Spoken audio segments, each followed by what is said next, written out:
Every July, the American sky explodes in a celebration of our highest cultural ideal, freedom.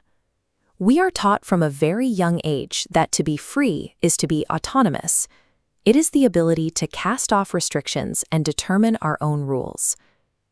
Yet, even in a society that enjoys fewer restrictions than any generation before us, we are seeing record levels of exhaustion and burnout. Declaring independence has not resulted in liberation. Instead, it seems we have simply traded one set of burdens for another, heavier weight. We aren't built for total independence. Human nature is designed such that we are always serving and yoked to something. When we reject a higher design, we quickly find other masters. For many, it is the weight of societal expectations, a modern echo of the ancient Pharisees, demanding we try harder and perform better until we are figuratively worn down. For others, the master is internal. We submit to our own desires, chasing a path that promises fulfillment but delivers us into a continuous cycle of bondage to sin. The pursuit of doing whatever we want leaves us trapped as prisoners of our own autonomy.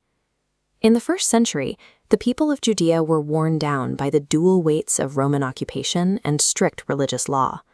When Jesus speaks to these crowds in the book of Matthew, he doesn't offer a military rebellion. Instead, he invites the weary to take on his yoke. A yoke is an agricultural tool, a wooden frame engineered to join strong animals to haul a heavy load. It distributes weight on both sides, reducing strain, making it possible to walk bearing a load they could never carry alone. Jesus uses this farming tool to distinguish his authority from the religious system of the day. The Pharisees piled man-made rules onto the people and refused to share the burden. Jesus offers a yoke that is easy and light.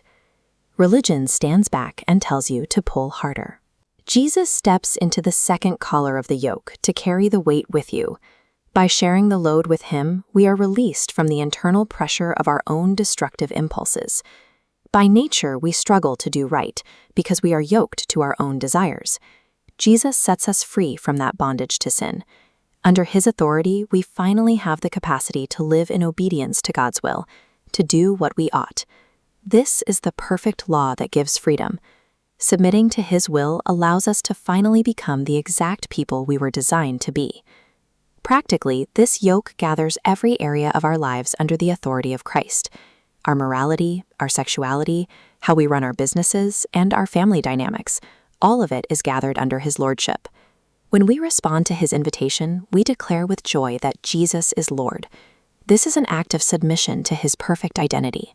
We accept a newfound obligation to live freely under his will, finding that his commands are not a burden, but a delight.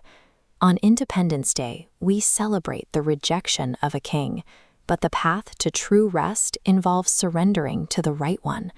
This king's character stands apart. He is gentle and humble.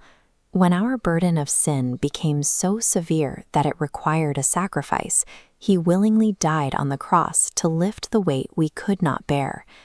Consider where you are struggling today. Where are you seeing the commands of the Lord as a burden? Or where are you exhausted by your own ways? The invitation remains open.